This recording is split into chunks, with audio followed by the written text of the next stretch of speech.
talk about the AFL. And speaking of, the Hawthorn-Geelong Easter Monday game has just kicked off. We will keep an eye on that one as it unfolds there at the G.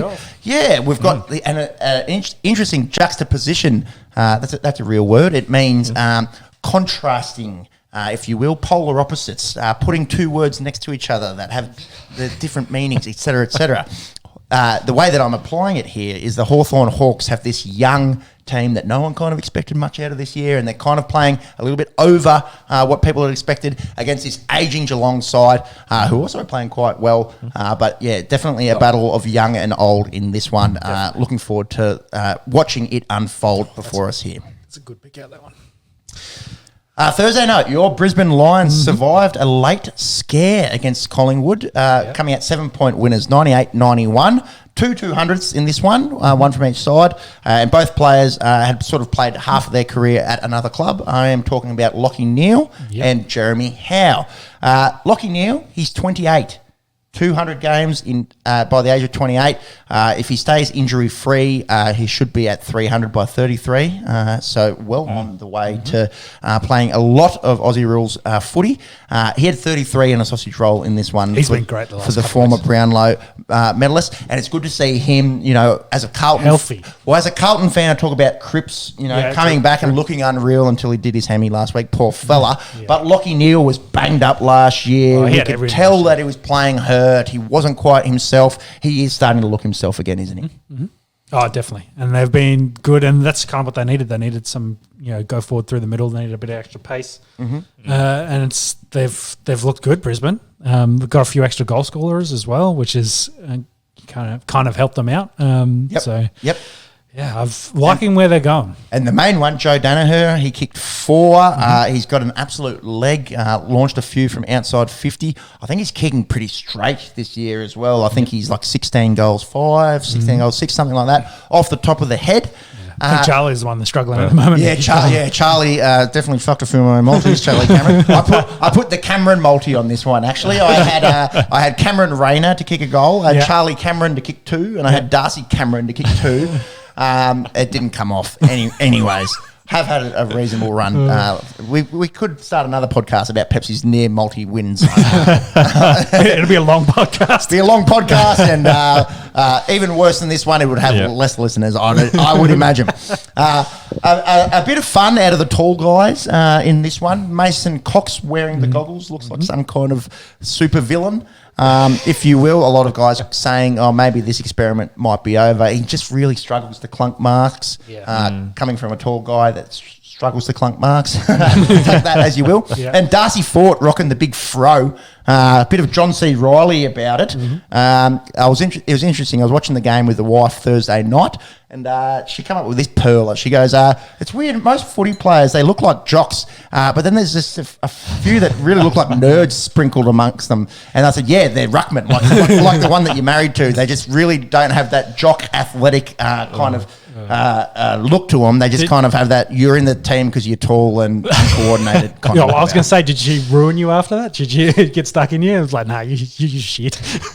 No, she didn't use those words. Possibly she thinks those words without saying them. She knows she might think you're a 32-year-old playing second division here and not putting food on the table on a consistent basis with your stupid-ass podcast.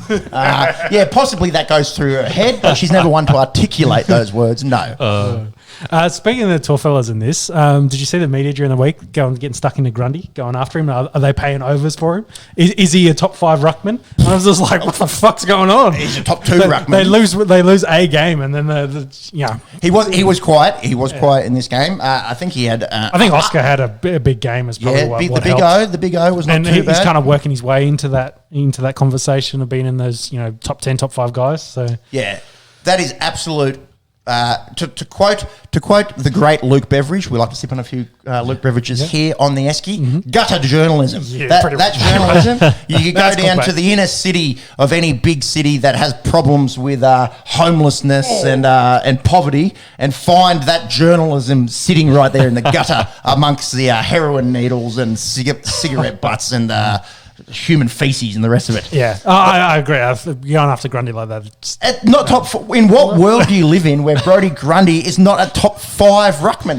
The The argument could be made not top 2 when Nick Naitanui is healthy. And he's not. So that's the argument that could be made. Not top 5. Yeah, Max is 1, and then he's. Come on, man. I think that's it. Come on, man. Yeah, I know. Call ESPN. Call ESPN. It was clickbait. It was 100% clickbait. Come on, man. And it got you. It got you. You clicked on it. Gutter journalism. Next story. Thank you very much. Yeah. So, like you say, a bit quiet in this one. Pies have lost 3, so of course they're starting to trot out these stories. They need someone to blame. They don't have Maguire there anymore. Yeah. Who's the guy on big money at the moment? Grundy. Let's start there. So anyway, that's ridiculous. There was a bit of niggle in this one. We did see Darcy Gardner with that late shot on Josh Dacos. What did we think about this one? I thought it looked a fair bit worse than the Paddy Ryder one from a week ago, where Paddy copped 2 weeks. This is the one that showed in the back before, wasn't it? Yeah, exactly. Left his feet. There was intent. Jumped in the back. Intent to harm there. It was late. It wasn't the worst thing ever. Josh Dacos jumped up. He was fine. And that's probably where the conversation needs to go. In that Will Day was concussed and misses this game that we're watching now due to Paddy Ryder's late bump on him, which seemed fairly innocuous. Whereas Josh Dacos was fine. He jumped back up after the Darcy Gardner shot. Gardner just gets a fine, won't face the tribunal. Thoughts around that one? It's hard to say. I was trying to think of comparisons, and I was just like, well, yeah, if you murder someone, it's murder. If it's attempted murder, it's attempted murder. Intent. There's intent there, but it is a different jail sentence. So, yeah. It's like if you try to kill someone and you don't kill them versus not trying to kill someone and you kill them. Yeah, well, the same thing. You're trying to take someone's head off. You take his head off, he's concussed, and you try and he's not. Yes. But you still intended to try and take his head off. So we've charged Paddy Ryder with manslaughter because he didn't mean to really kill Will Day 2 weeks or last weekend. He did try to pull out, although he did use his shoulder rather than sort of pushing off. So we give Paddy Ryder manslaughter 2 weeks, and then we give Darcy Gardner attempted murder, but the other bloke was fine. So it's not. He went for the drive-by and the gun wasn't loaded, and Josh Dacos jumps up. And still a felony, but it's still a felony. He goes on your record, but you're free to play next week, Darcy. Thanks very much. I don't know. Like, I'm not one for. I'm not a huge fan of the niggle in that regard and trying to bump and get one over. It kind of shows to me that you're either losing that matchup, you're a bit frustrated, and you're trying to take one out. The sportsman in me, not a huge fan of that. So I'm more than happy if you want to try and stamp that out. Considering, yes, that could lead to hey, you've hit him in the back, maybe he face plants it, hits the ground head first, and then it's way worse than you thought. You're just putting other people's, careers essentially at risk potentially. But again, these guys know every time I step up on that footy field, there's going to be a hard-fought battle, and potentially I'm going to get hurt. So, I'm not a huge fan of head knocks. So, do what you will with that. Interesting. Brisbane, moral of the story, come away winners there. Collingwood have lost 3 on the trot. Although they've been in every game, it does make for an enticing Anzac Day matchup with the Bombers, and there's Q-Clash next week. Lions have the Suns on Sunday. Yeah, good game. I think the Pies and Bombers, they're kind of 2 clubs roughly in the same sort of area, whereas I think the Lions should probably dick the Suns. You'd think so, although Gold Coast haven't been that bad. Lions will start strong favourites. They're healthy, which I think has helped the Suns. Indeed. Bulldogs did dick North. Dick North Melbourne, although it was just the first quarter. 51 points they scored in the first quarter. Yeah, North didn't then look they're too like, bad. all right, we'll put this in second gear and we'll coast this bitch out. Yeah, a little bit. The Kangas, they did fight, I suppose, for the 3 quarters, gave up too much of a lead, but you're right, maybe Beveridge and the Dogs just said, look, we're not going to lose this game. We can just sort of coast a little bit. Yeah. Do we want to score 200 points on them? I was like, I think we're good enough. Well, they didn't. Josh Bruce, obviously rehabbing his ACL, they didn't have a 10 goal scorer like he did last year. Had an absolute day against North. Although there was 10 combined between Aaron Norton and Cody Waitman. They had 5 apiece, and Bailey Smith, the people's mullet, just a casual 43, if you don't mind. Men want to be him. Women want to hold his hand. He's a good-looking rooster. He's a very good footballer at that. North play the Cats next week in Hobart. Good luck. Dogs have the Crom, who are coming off a win, but the Dogs should start heavy favourites there. Good. They are looking good, aren't they? We'll get to them in just a second. I'll tell you who else is looking good. The Sydney Swans. Sydney Swans, cheer, the red and the white. They absolutely humped West Coast into submission out in their own stadium. No Buddy had surgery on his finger. He's got a dicky finger like me. He's talented. I'm not. They did not miss him. Although West Coast did miss their big in Nick Nat Nui. Nick-Nat's a big out for MCL 6 weeks ish. Looking at bad knees for a big fella is not good. No, he's had the 2 ACLs. He's barely played much footy over the last 4 or so years, except for last year where we saw him string together 22 games looking like old Nick Nat. Came 5th in total clearances, which is absolutely obscene for a ruckman to get that many clearances. Just wishing him a speedy recovery, and West Coast are kind of in all sorts as it is with injuries, so definitely need their big flying Fijian in the middle. So hopefully it's a straightforward recovery for his MCL. It was Jamie Cripps, cousin of Pat, his 200th. He did kick a late consolation, but the game was all Sydney Swans. Shout out to our AFL correspondent and Radaladian in the Steam, who we had on last week, the Ginger Ninja. He did have the Swans as a smoky for the GF. Check the tape. It's before there was a game played this year when we previewed the AFL season. He listed the Swans as a smoky, and they're definitely playing like it. They had 9 players have 20 or more possessions. Isaac Heaney, 3 sausage rolls, and we're just seeing continued improvement out of their young guns. Justin McInerney is getting better and better. Errol Goulden, our boy Errol, the second Errol to ever play AFL footy. He was very good. I think he had 27. Chad Warner, the bloke that kicked it to Buddy on his 1000th, looking very good. And Logan McDonald, who for a young key forward is starting to develop. He kicked 2 in this one. You don't see key forwards come in and dominate. Thinking of Jamara Ugle-Hagan, last year's number 1 overall draft pick, who's struggled to find his feet so far. Logan McDonald, who was also a high draft pick, is starting to look like the real deal. I think he'll kick a bunch of goals for the red and the white. Yeah, and to go on your grand final chat, they may not win this year, but I think we talk windows, theirs is opening. Yep. It's opening, and it's going to be a big window. Yeah, they've probably got another, I don't want to give them a huge window, let's say 4 years. Yep. And in that time, we're going to see, most likely, the retirement of Buddy Franklin, correct, the best forward of this era. We're going to most likely see the retirement of Josh Kennedy, and we're going to see Luke Parker not retire in the next 4 years, I wouldn't think, but age yes. maybe slow down a little bit. But all of these young fellas we're talking about, they're in the perfect take the steps, keep progressing as we're expecting them to, and the perfect launching pad to replace these legends. And hard to replace a guy like Buddy Franklin, hard to replace a guy like Josh Kennedy. But these guys, without putting too much pressure on them, they're all, 20 or so AFL games into hopefully their long careers. They are starting to look like the real deal, and they're playing really good team footy.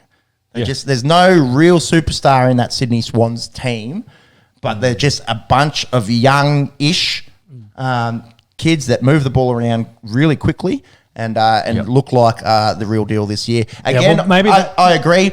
Are they? Could they win the flag this year? I don't know if they're going to push a Melbourne or a Geelong or a Brisbane Melbourne. Lions, I just think it's so Brisbane Lions at the end of the year, but I think they're in that next tier. Yeah, they're definitely going to be there, and they're the dark horse. They might shock these guys and sneak their way into one.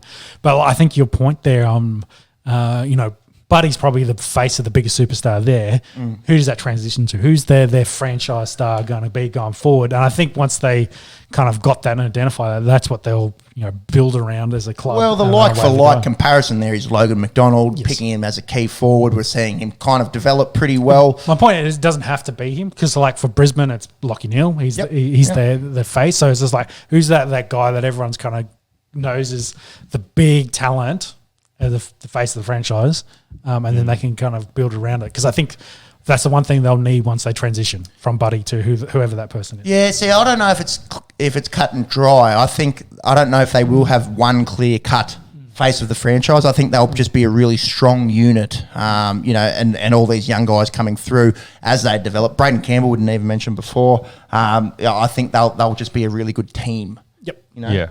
to throw across to, say, the Phoenix Suns in the NBA, who we'll talk about it in a second, Chris Paul and Booker are there. I'd say they're both big franchise guys. Are they top 10 players in the NBA?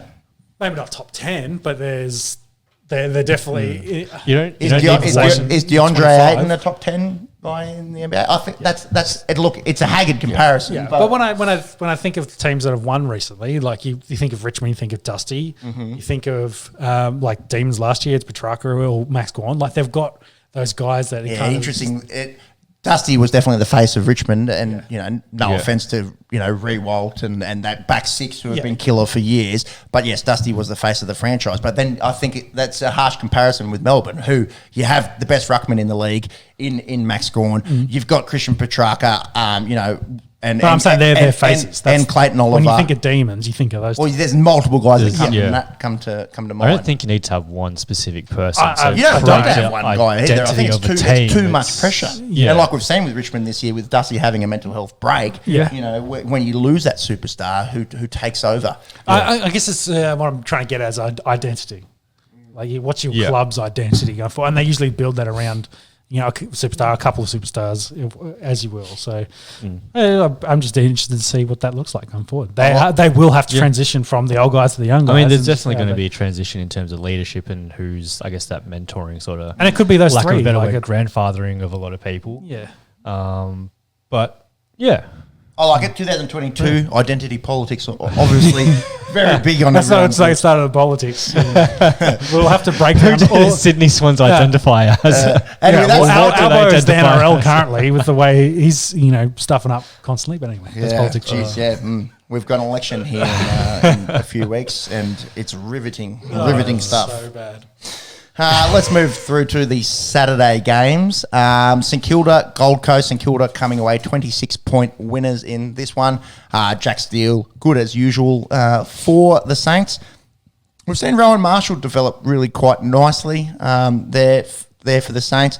And Jack Higgins, 5 sausage rolls, if you don't mind, out of the former Tiger. He's a cheeky little bastard. The St Kilda, where do we see them? A lot of people had them in the top 8 this year, or thereabouts. Yeah, fighting their way in. That's what we're saying. Yeah, and similar to the NRL, where you've got Melbourne, Brisbane.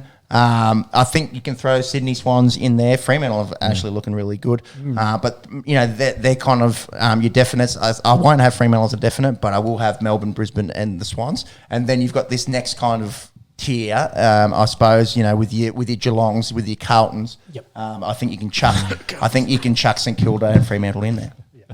Yeah, Hawthorn potentially could be in that conversation. I think they're leading the Cats at present, nearly towards the end of the first quarter there. They're kicking very well for their goals compared to Geelong currently. But another team to maybe throw amongst there is the Crom. The mighty Crom. Return of the Tex. He was back last week, wasn't he? I think, but he's been good in the 2 games he's been back. He booted 5 in the win against Richmond. It probably won't make up for the absolute pantsing that they copped in the 2017 GF at the hands of the Tigers, but good to get one over Richmond, who are struggling considering their list, obviously without their superstar Dustin Martin. Lacking identity. Here we go. Crows fans will definitely be happy with Josh Rochelle. He booted 2 again this week, playing very good for an 18-year-old. Again, no Riley Thilthorpe. Very interesting omission. Another run in the sandful for the high draft pick from last year. And Jordan Dawson, after kicking that game winner a few weeks ago in the showdown, he was pretty good again. I think they're getting their money's worth out of the former Swans player there. Richmond, are we seeing the end of the dynasty? Are we seeing them phasing out as a football side? I'm going to say yes. I think they're aging. They're not looking like the old Richmond of. True. But has Dusty retired yet? No, he has not. So I don't think the window is probably looking for some renovations and some sliders or something to reopen. But yeah, they're still going to have talent there, and until Dusty retires, he's going to have that factor. I don't want to say the Tom Brady factor, but he's going to have that factor of he can do anything currently, but Tigers' fortunes probably reside, or their future fortunes reside on his shoulders and what he wants to do going forward. Yeah, interesting. I don't know how much of it just goes down to that one man. Obviously a superstar, obviously one of the greats. It's going to be hard without him. So, and again, I spoke about it last week. I think he, after everything he's done for that club, He doesn't need to do anymore. That's exactly bringing them not single-handedly, but being a big part in them he winning could three retire. flags. That's I guess Exactly. my comment is like, well, I don't really need to do this anymore. I've got other things I can do. I'll reiterate what I said last week. He needs to take his time and get himself well mentally before he worries about winning football games for Richmond. Agree. 100%. Yeah. A team that doesn't really need to worry too much about winning football games is the Melbourne Demons. They were way too strong for GWS. They are looking like the premier team in the league by a fair margin, I would say, at the moment. We were talking about tiers before. Perhaps Melbourne's tier 1 and then everyone else you have to start talking about in tier 2. That might be a more accurate representation as to where things are at currently in the league. Monks, what are their next games coming up?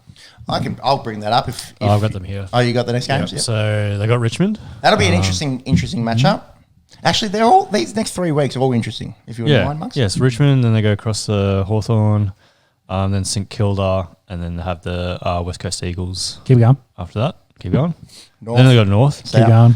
Dockers. And then Mate, well, Dockers currently been playing pretty well, but that is still 5 weeks away. But I don't see them losing any of those games. There's no one there that really challenges that much. I was looking for when are they going to play? Say Lions or Brisbane, Sydney away, exactly. something like that. So they could go on a very long winning streak currently. Yeah. I'd like to see those two there, the younger clubs in Hawthorn and St Kilda. Yeah, and not saying that either of those clubs beat Melbourne in the way that they are, but it will be a really good litmus test, I think, for seeing where those younger sides are at in St Kilda and Hawthorn when they go up against the world beating Demons at the present in a few weeks. But yeah, not much to write home about really. Max Gorn good, Petrarca good, Oliver good. Bailey Fritsch had 4. Cozzy Pickett had 3. Melbourne, outright favourites to win this whole thing, to go back to back. And look, we're talking about, hating Poms before and teams that you love to hate in Manly. Yeah. Hard to hate on Melbourne after they have struggled for so long in recent memory. They're not Collingwood. So. They're not Collingwood. They're not even Richmond. Who 10 years ago, you couldn't hate Richmond. They were perpetually 9th, you kind of felt a bit if sorry. You win lots, you get felt a bit sorry. And then a team starts winning a bunch and you go, hey, whoa. Okay, that's a bit much from Tigerland. What about that as well? I have to mention it. Sunrisers Hyderabad. Yes. Singing the Richmond theme song. We're from Hyderabad.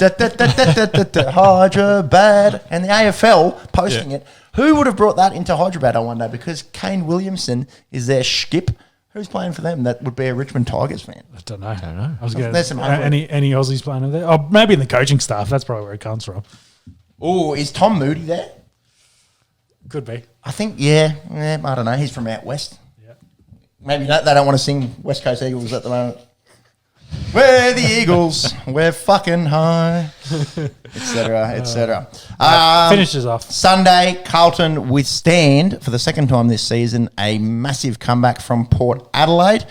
Some notable omissions in this one. Patrick Cripps, hamstring. He was in good spirits. They interviewed him at half-time. Doesn't seem to be looking like he'll miss too much footy. Did he do hammy last year? I think he had, mostly was his shoulder that was giving him problems, but he has had recurring hamstring problems. I mentioned it earlier in the episode that his first 4 weeks or 3.5 weeks, if you will, looked like old Patrick Cripps, looked like possible Brownlow medal winning Cripps, probably jagged himself 7 or 8 Brownlow votes in those first 3 weeks. And then, a big loss for Carlton. It doesn't look like it's too serious. It's not a Latrell type injury, on a tendon that had been surgically repaired. It seems like Paddy will just miss a few weeks. As the same news for the Port Adelaide Power in their incumbent Brownlow medalist, Ollie Wines, had that atrial fibrillation, AF, it was diagnosed as. Where is that, Peps? In the heart, yes.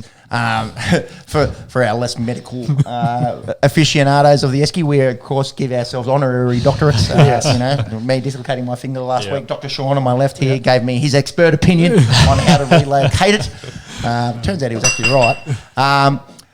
A little bit of conjecture, a little bit of controversy, if you will, in the AFL suggesting that it might have something to do with the COVID vaccine. Is that something we're going to discuss here on the Esky? No, you can make up your own mind about that one. Yeah, YouTube might come after us. Yes, indeed. However, interesting that people on such a big platform would even go down that road. Yeah, I mean, considering how many players they've had that weren't very keen on getting the vaccine as well. The AFL will constantly go, oh, yeah, you can get heart inflammation and it can be bad for you. Although the compliancy rate for vaccinations seem to be, considering how many guys are in the AFL, we've only heard, a few stories here and there. Our population is very good for overall. Yeah, so. We saw Liam Jones effectively retire from Carlton around it. Jack Darling is back playing. Yeah. I'm not sure if he's vaccinated, but had come out saying that he did not want to be vaccinated.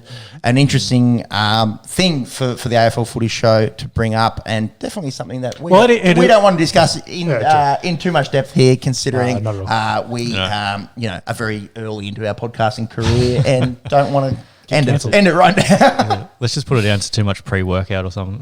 Yeah. The old Jack.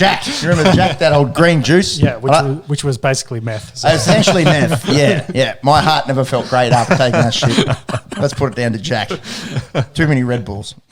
Nonetheless, Carlton, they hold on and they win this game. They're 4-1. If it hadn't been for not rocking up against the Gold Coast Suns last week, we could be talking about Carlton, the Blue Flaggers, if you will, being right at the top of the table. We saw a really nice game from Charlie Curnow, who missed a lot of footy last year. He booted 5 yesterday for the Blue Baggers. And then in terms of Port Adelaide's best, we saw a lot from Ryan Burton, the defender, getting a lot of the footy. I think Connor Rosey getting a fair bit. You're skipping around the big story here. What? Port Adelaide 0-5. They are, and we said before the game that they would be 0-5 coming up against the mighty. You were confident. I was confident. Hence why the hat's forwards, not backwards today. What? So. Well, that was the Dragons hat that I was wearing last time. I know. But yes, interesting. It is facing forwards, if you will. The Carlton Football Club logo on the front of it. Mate, Carlton are 4-1. Where are they? Are they top 4? No, well, there's a bunch of teams now here that are kind of in this gridlock. So they're technically 6th. Their percentage is the lowest of the 4-1 teams, which include Fremantle, Brisbane, St Kilda, and Sydney. 2 to 6 are all on the are same. all 4-1. Yeah. You've just got the Melbourne Demons at the top of the table, who are 5-0, and at the far other end of the spectrum, Port Adelaide, the only side in the competition, 0-5, behind the likes of North Melbourne, Essendon, GWS. Confirm for me, D's are the only undefeated Australian team currently. Penrith. Are they still undefeated? 6-0, yes. Well, they're both in that race they were in last year. Well, Australian is quite a broad term here. The two big football codes we were just covering. Well, in the rugby union, I couldn't tell you because I haven't watched a minute of it. Yeah, no. Who cares about rugby union? The A-League's towards the end of its season, so I can't imagine anyone there. Oh, shut up, you. Just the NRL and AFL is what I'm getting at. Yes, so in the NRL and the AFL, the Penrith Panthers and the Melbourne Demons are the 2 undefeated teams, and they are also the 2 incumbent premiers. Yes. So both off to red-hot starts to their 2022 campaigns. That looks like a dislocation. It does look like a dislocation. That's out. That is out in the Hawthorn-Geelong game there. Who have skipped out to a bit of a lead there too. Yeah, Hawthorn 33-10 with a minute to go in the first quarter. A interesting battle between young and old. Yesterday, Fremantle getting the win against the Bombers. The poor Bombers getting their first win, getting off the nudie run last week. Weren't able to do it again this week. We saw the return of Caleb Sarong for Freo. Obviously a big out for them earlier in the year. And we saw Andrew Brayshaw just continue his excellent form. He had 34 disposals and a sausage roll. Yesterday, Sarong in his first game back, 30, if you do not mind. And Matt Taberner, 7 sausage rolls. 7 for the key forward from Freo. Did anyone expect 5 rounds in for Freo to be second on the ladder? No, I certainly didn't. No, I don't think anyone did. No. You were the only one who tipped him this week, Sean. Yeah, I tipped the Bombers. Dumbass. I tipped the Bombers. Well, I had to tip the Bombers, but yeah. Interesting times here in the AFL. A few teams going a lot better than expected. Yeah. And like Port Adelaide, just aforementioned, going a lot worse than we expected. Yeah, well, movement and the young fellas kind of standing up, I think, is kind of shown across the league. It is a young man's game, and Sure is. they've kind of flipped it on its head a little bit. That'll wrap up the AFL chat for this evening. We will just keep an eye on this Hawks-Cats game as it unfolds in front of our eyes. Though they are, they've got 4 goals on them, but I think this game will probably end up being a goal difference. Yeah, it looks... It's classic kind of Geelong game. The making of a close game. We did see Geelong have an excellent comeback a few weeks ago against Collingwood. Yeah, they'll grind those this old out. legs still got a bit of run in them. Don't you worry about that. Getting the medical sub ready there, but it looks of it, so yes. You got the Super Rugby there? Yeah. We've got an undefeated team, it looks like. No No. undefeated team. So Blues are on top of the ladder. So Who aren't Australian. The question was on Australian Australian leagues. The Brumbies are 7-1. Brumbies We are live in 7-1. Canberra, Australia. Have they played in New Zealand yet? Because they were doing the Australian leg first. I don't think so. How much on TV have you heard about this ACT Brumbies team that used to be so well loved here, and I'm sure still has some diehard fans, but in terms of appealing to the casual, in terms of... If you don't have Stan, you know nothing. If you don't have Stan, you don't know about it. There's no free-to-wear. There's nothing on... They're not on Fox Sports, am I right? Not on Fox Sports. It's all Stan. It's all Stan. All Stan. Yep. So It's a bad way to go. You only get internationals on free to air.